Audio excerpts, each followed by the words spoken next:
মুভির শুরুতেই আমাদের দেখানো হয় নরসাপুর ফরেস্ট, ভয়ঙ্কর একটা জঙ্গল, আর পুরো দৃশ্যটাই রাতের। একজন পিয়ন হাতে একটা হাঁড়ি জঙ্গলের পাশেই একটা রেস্টুরেন্টে এসে বসে। হোটেল বয় এসে বলে, এখানে বাইরে থেকে খাবার এনে খাওয়া যাবে না। পিয়ন রাগী চোখে হাঁড়িটা হোটেল বয়কে দেয় আর বলে, এটা তোই রাখ। শোন, এটা কোনো কাচ্চি বিরিয়ানি নয়, এখানে এক বেওয়ারিশ লাশের অস্থি রাখা আছে।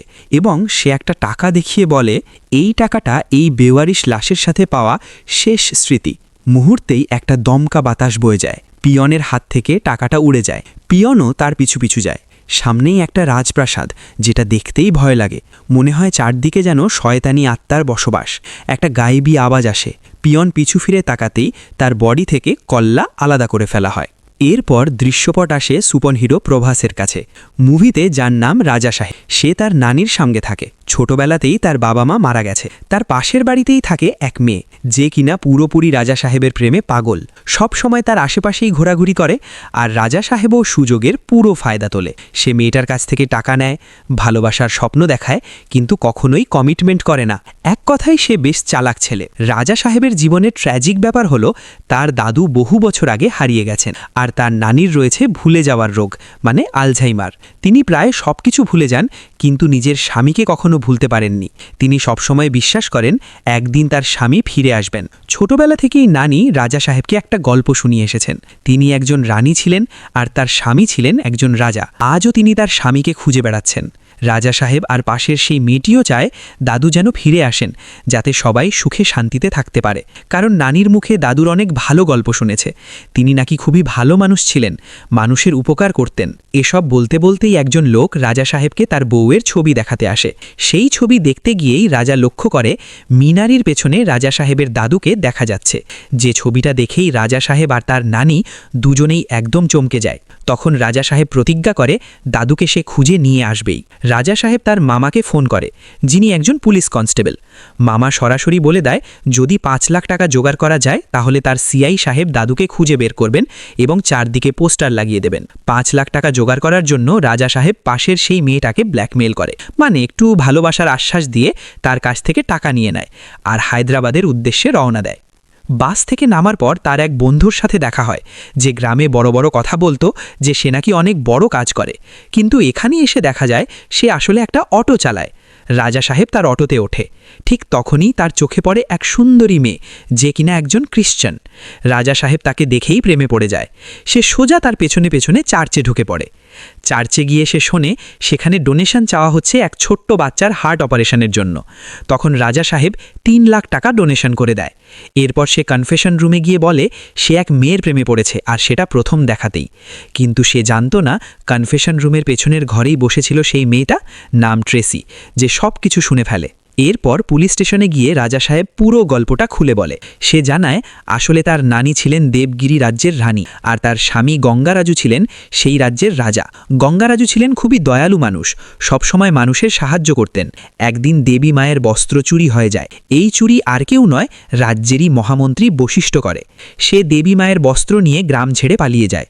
গঙ্গারাজু তার পেছনে ছুটে যান, আর সেই দিন থেকেই তিনি নিখোঁজ। তখন থেকেই রানী, মানে রাজা সাহেবের নানি, তার স্বামীকে খুঁজে বেড়াচ্ছেন। এর পরের দিন রাজা সাহেব চার্চে যায় সেই মেয়ের সাথে দেখা করতে, যাকে সে ভালোবেসে ফেলেছে। কিন্তু সেখানে গিয়ে রাজা সাহেব ট্রেসিকে আর খুঁজে পায় না। ঠিক তখনই ট্রেসির পক্ষ থেকে তার কাছে একটি ফোন আসে। ট্রেসি জানায় তার দাদুকে কিডন্যাপ করা হয়েছে, কারণ রাজা সাহেব নাকি তার কাছ থেকে 3 লাখ টাকা চুরি করেছে। আসলে যেদিন সে হাসপাতালের জন্য, মানে সেই ছোট্ট বাচ্চার চিকিৎসার জন্য টাকা জমা দিতে গিয়েছিল, সেদিন তাকে কোনোভাবে হিপনোটাইজ করে টাকা নিয়ে নেওয়া হয়েছে। এখন তারা এই ঘটনাকে ফ্রড কেস হিসেবে পুলিশকে জানাতে যাচ্ছে। ফলে রাজা সাহেবের অবস্থা আরও জটিল হয়ে যায়। একদিকে তাকে 3 লাখ টাকা ফেরত দিতে হবে, অন্যদিকে পুলিশের ব্যাগে থাকা 5 লাখ টাকার মধ্যে থেকে সে নিজেই 3 লাখ টাকা ডোনেশন দিয়ে দিয়েছে। তার মানে আবার সেই 3 লাখ টাকা জোগাড়ও করতে হবে। পুরো ব্যাপারটাই তখন চরম গোলমেলে হয়ে যায়। এই সময় হঠাৎ আমরা দেখি ভৈরবী নামের এক মেয়ে হাজির হয়, যার কাছে 1 কোটি টাকা আছে। সে জানায় রাজা সাহেবের দাদু একসময় তার দাদুকে বড় একটা সাহায্য করেছিলেন। সেই উপকারের বদলে আজ এই অবস্থায় রাজা সাহেবের দাদুর জন্য তার দাদু 1 কোটি টাকা পাঠিয়েছেন। ভৈরবী দেখতে ভীষণ সুন্দর হলেও সে স্পষ্ট করে বলে দেয় এই টাকা সে শুধু দাদুকেই দেবে, রাজা সাহেবকে নয়। এদিকে রাজা সাহেব আবারও তার চিরচেনা কৌশল কাজে লাগাতে শুরু করে, যেটা সে সব মেয়েদের ক্ষেত্রেই করে। ঠিক তখন তখনই লোকাল গুন্ডাদের নজর পড়ে সেই টাকার ব্যাগের উপর। তারা ব্যাগটা নিয়ে পালাতে শুরু করে। এরপর যা হয় একেবারে মাস অ্যাকশন, মাস ফাইট। রাজা সাহেব আর গুন্ডাদের মধ্যে দুর্দান্ত মারামারি শুরু হয়ে যায়। এমন এক ফাইট যেটা একমাত্র সাউথ ইন্ডিয়ান সিনেমাতেই সম্ভব। পুরোপুরি আনলজিক্যাল কিন্তু ফুল এন্টারটেইনিং।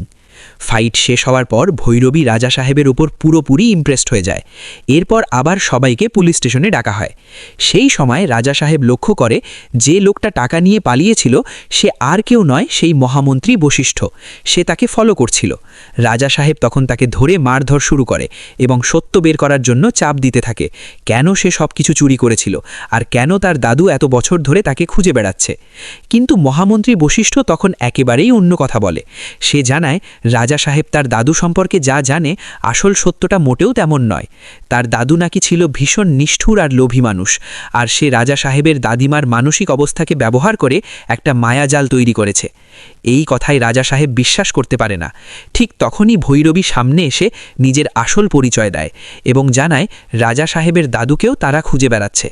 এরপর দাদুর আসল গল্প বলা হয় আর সাথে সাথে তুলে ধরা হয় দেবগিরি রাজ্যের ইতিহাস।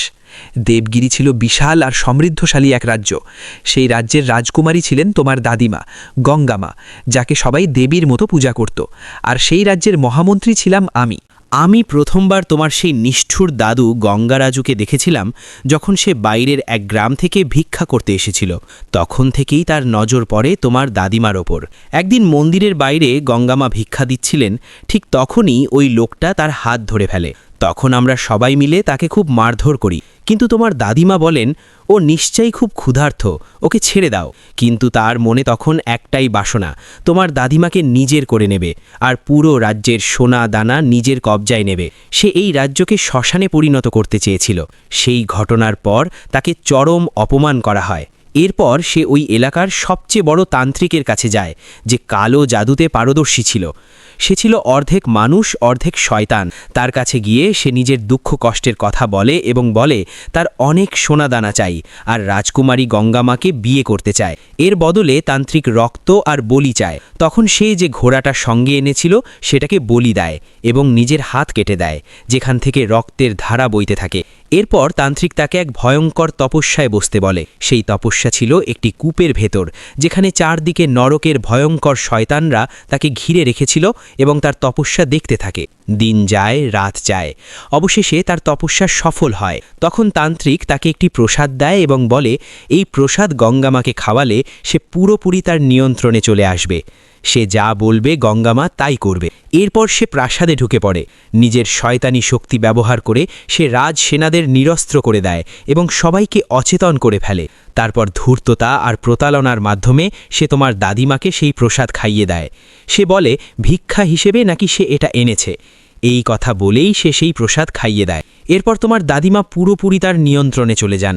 সে যা বলে দাদিমা তাই করতে থাকেন। ধীরে ধীরে সে রাজ্যের সমস্ত সোনা রূপা গয়না সব কিছুর ওপর নিজের দখল বসাতে শুরু করে। শুধু তাই নয়, শেষ পর্যন্ত আমাদের দেবতার, আমাদের ঈশ্বরের অমূল্য অলংকার পর্যন্ত চুরি করে সে সেখান থেকে পালিয়ে যায়। পালানোর সময় সে দাদিমাকে বলে যায় এই সব কাজ সে নিজেই করেছে আর সে সম্পূর্ণ নির্দোষ। এরপর দাদিমাকে বলে সে নাকি তাকে খুঁজতে যাচ্ছে। দাদিমার মস্তিষ্ক তখন পুরোপুরি তার কবজায় ছিল, তাই তিনি কিছুই বুঝতে বা দেখতে পাননি। এই ঘটনার পর পরিবারের সবাই ধীরে ধীরে দাদিমাকে একা ছেড়ে চলে যায়। তখন তোমার বাবা ছিলেন তার কোলে একটি শিশু। কিছুদিন পর খবর আসে তার ছেলে মারা গেছে।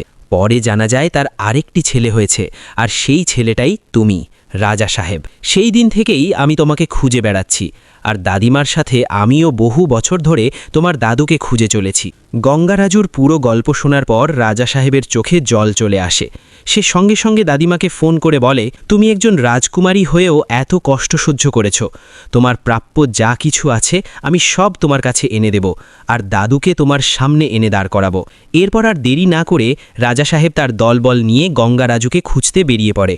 গন্তব্য নরসাপুর ফরেস্ট। কিন্তু সেটা আর সাধারণ জঙ্গল ছিল না, মনে হচ্ছিল যেন এক ভয়ঙ্কর ভুলভুলাইয়া, যার ঠিক মাঝখানে দাঁড়িয়ে আছে এক অভিশপ্ত প্রাসাদ, যেখানে বাস করে অসংখ্য শয়তানি আত্মা। রাজা সাহেব প্রাসাদে ঢুকেই জোরে জোরে চিৎকার করতে শুরু করে।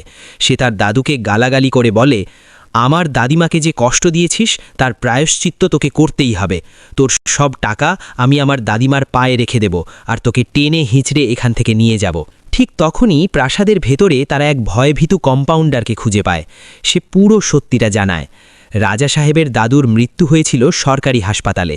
তার লাশ ছিল লাবারিশ, কেউ নিতে আসেনি, তাই শেষ পর্যন্ত সে দাদুর অস্থি সংরক্ষণ করে রেখেছিল। কম্পাউন্ডার বলে যদি কেউ লাশ নিতে আসতো তাহলে সে টাকা নিয়ে নিত। লাশের পকেট বা হাতে যা কিছু ছিল সব কিছুই সে তুলে নিয়েছিল। কিন্তু এই কাজের কারণেই তাকে এই প্রাসাদে বন্দি করে রাখা হয় এবং ভয়ঙ্কর নির্যাতন করা হয়। কম্পাউন্ডার রাজা সাহেবকে সাবধান করে, বলে তুমি যে বলছো সব টাকা নিয়ে চলে যাবে, সে তোমাকে কখনোই ছেড়ে দেবে না। আসল সত্যিটা হলো তোমার দাদু ইতিমধ্যেই মারা গেছেন, এখন তিনি প্রেত আত্মায় পরিণত হয়েছেন। কিন্তু রাজা সাহেব এসব কথাই কান দেয় না। সে সেই ঘরেই ঢোকে যেখানে সব টাকা পয়সা জমা করে রাখা ছিল। তার সাথে ছিল তার মামা, বৈরাগী আর সেই অটোচালক বন্ধুটাও। ঠিক যখন সে টাকা তুলতে যাচ্ছে তখনই হঠাৎ করে মনে হয় যেন মাটি ফেটে যায়, আর সেখান থেকেই বেরিয়ে আসে তার দাদু গঙ্গারাজু। সে বলে, এই প্রাসাদটাই আমার পুরো শরীর, আর এই টাকা হলো আমার হৃদয়। আমার মৃত্যুর পর এর কোনো উত্তরাধিকারী নেই, এর একমাত্র মালিক আমি নিজেই। এই প্রাসাদটাই আমার শরীর, আমি এখনও এই টাকার মাঝেই বেঁচে আছি। এই কথা বলেই সে নিজের ভয়ঙ্কর শয়তানি রূপ দেখায়।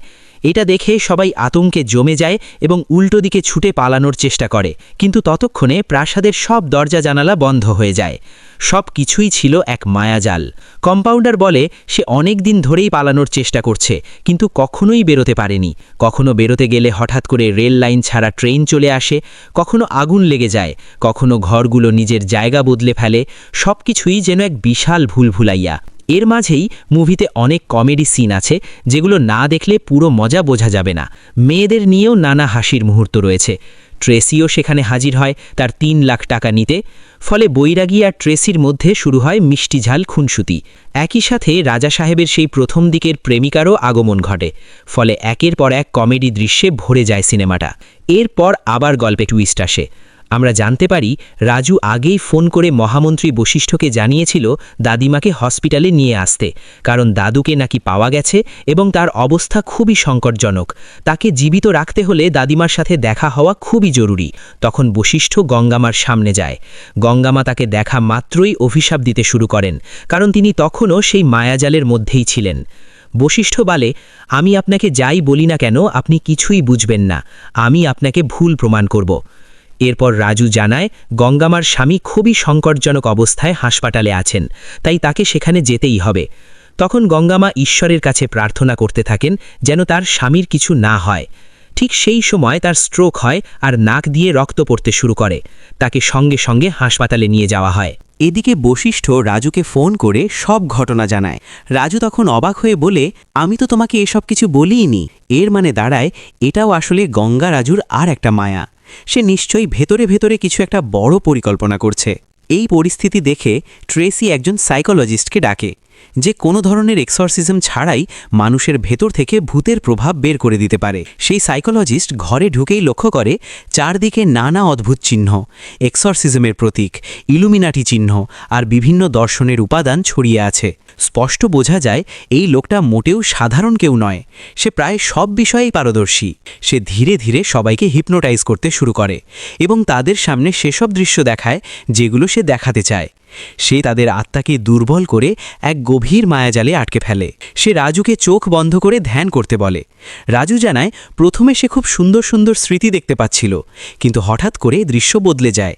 সে দেখে রক্তে ভেজা একটা ঘর, সেই ভয়ঙ্কর প্রাসাদ আর একটা কূপ যেখানে তার দাদু মানুষ খুন করছিল। যখনই সে সেই ভয়ঙ্কর স্মৃতি থেকে বেরোতে চায়, গঙ্গা রাজু বারবার তাকে আটকে দেয়।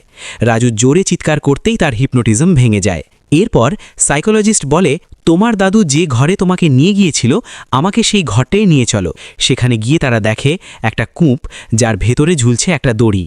দড়ি টানতেই কূপের ভেতর থেকে একের পর এক মৃতদেহ বেরিয়ে আসে।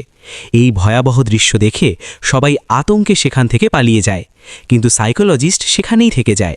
ঠিক তখনই তার সামনে হাজির হয় গঙ্গা রাজুর আত্মা। সে তাকে বলে, পদ্মভূষণ পাওয়া মানুষ হয়েও তুমি এখনও আমার মনের ভেতর ঢুকতে পারলে না। এই কথা বলেই সে সাইকোলজিস্টকে তার ভয়ঙ্কর সব দৃশ্য দেখাতে থাকে। এতে সাইকোলজিস্ট ভীষণভাবে আতঙ্কিত হয়ে পড়ে এবং দৌড়ে বাইরে বেরিয়ে যায়। সাইকোলজিস্ট বলে ওকে হারাতে হলে আমাদের নিজেদের হিপনোটাইজ করতে হবে আর নিজেদের ভেতরের আত্মাকে এক শক্তিশালী সত্তায় রূপান্তরিত করতে হবে। এই কথা শোনা মাত্রই গঙ্গারাজি সাইকোলজিস্টকে বাতাসে তুলে নেয় এবং প্রাসাদের বাইরে ছুঁড়ে মেরে ফেলে। আবারও সবাই একা হয়ে যায় আর এখান থেকেই শুরু হয় আসল বড় খেলা। এদিকে হাসপাতালে দাদিমার অবস্থা ভীষণ খারাপ হয়ে যায়। ঠিক তখনই আমরা দেখি যেন খবর পাওয়া মাত্রই রাজা সাহেব গাড়ি স্টার্ট করে গেট ভেঙে হাসপাতালে ছুটে যায় এবং দাদিমাকে দেখতে পায়। কিন্তু সেটা আসলে ছিল এক ভ্রম। এই সব কিছুই তার দাদু গঙ্গারাজু তাকে দেখাচ্ছিল, বাস্তবে সে গাড়ি স্টার্টই করেনি। এরপর গঙ্গারাজু তাকে জানায়, যদি তোমার দাদিমার স্বাভাবিক মৃত্যু হয় তাহলে আমি আবার নতুন করে জন্ম নেব। 6 বছর পর এই সব সম্পত্তি আমার হাতে আসবে। আমি এখন পুরোপুরি খারাপ হয়ে গেছি, এই টাকার ভোগ আমি করতে পারি না। তাই আমি তান্ত্রিকের সাথে কথা বলেছিলাম, তারাই আমাকে এই পথ দেখিয়েছে।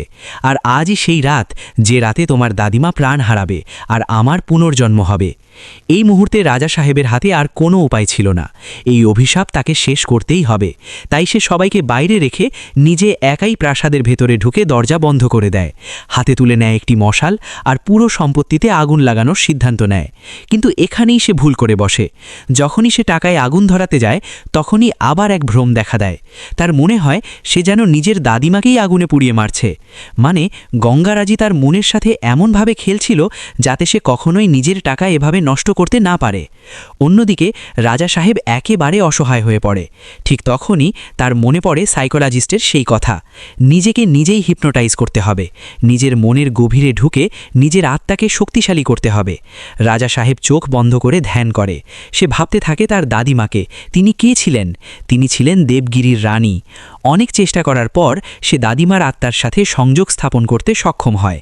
তখন দাদিমা তাকে পথ দেখান এবং বলেন, এই শয়তানকে শেষ করতে হবে তোমাকেই রাজা সাহেব। এই কথার সাথে সাথে দাদিমা তাকে অদ্ভুত শক্তি প্রদান করেন। এতে রাজা সাহেব আরও শক্তিশালী হয়ে ওঠে এবং সে পুরো প্রাসাদে আগুন লাগাতে শুরু করে। এখন গঙ্গারাজুর কোনো কৌশলই আর কাজ করছিল না। তখন সে নিজের তান্ত্রিককে স্মরণ করে বলে, তুমি আমার ভেতরে মিশে যাও, তবেই আমি ওকে হারাতে পারবো। তান্ত্রিক জবাব দেয়, এটা এত সহজ নয়, ও এখন নিজের সব ইন্দ্রিয়ের সাথে যুক্ত হয়ে গেছে। তখন ঈশ্বর নিজেই তাকে সাহায্য করবেন, তার আগে ওকে শেষ করতে হবে। এরপর আমরা দেখি যখন তান্ত্রিক গঙ্গারাজুর শরীরের ভেতরে প্রবেশ করে তখন সে এক বিশাল দানবে পরিণত হয়। সেই দানব রাজা সাহেবকে ধরে ফেলে এবং তার ভেতর থেকে আত্মা টেনে বের করার চেষ্টা করে। অন্যদিকে ঠিক সেই মুহূর্তে রাজা সাহেবের দাদিমা তাকে নিজের সমস্ত শক্তি দিয়ে দেয়।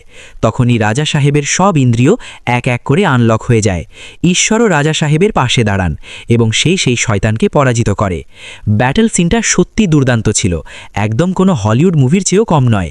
বিশেষ করে শেষের দিকের ভিএফএক্স আমার কাছে দারুণ লেগেছে। এরপর আমরা দেখি গঙ্গা নদীর ধারে দাদুর শ্রাদ্ধ অনুষ্ঠান হচ্ছে। দাদিমাকে সামনে আনার পর সবাই ভাবছিল তিনি কিভাবে প্রতিক্রিয়া দেখাবেন, কিন্তু দাদিমা বলেন, এই লোকটা কে মনে পড়ছে না বাবা? আমাদের বাড়ি কি কখনো কাগজ দিতে আসতো? মানে যার জন্য এত কিছু ঘটেছিল দাদিমা তাকেই ভুলে গেছেন। এদিকে রাজা সাহেবের পেছনে যে 3 জন মেয়ে পাগল ছিল, এখন প্রশ্ন, শেষ পর্যন্ত রাজা সাহেব কাকে পাবে?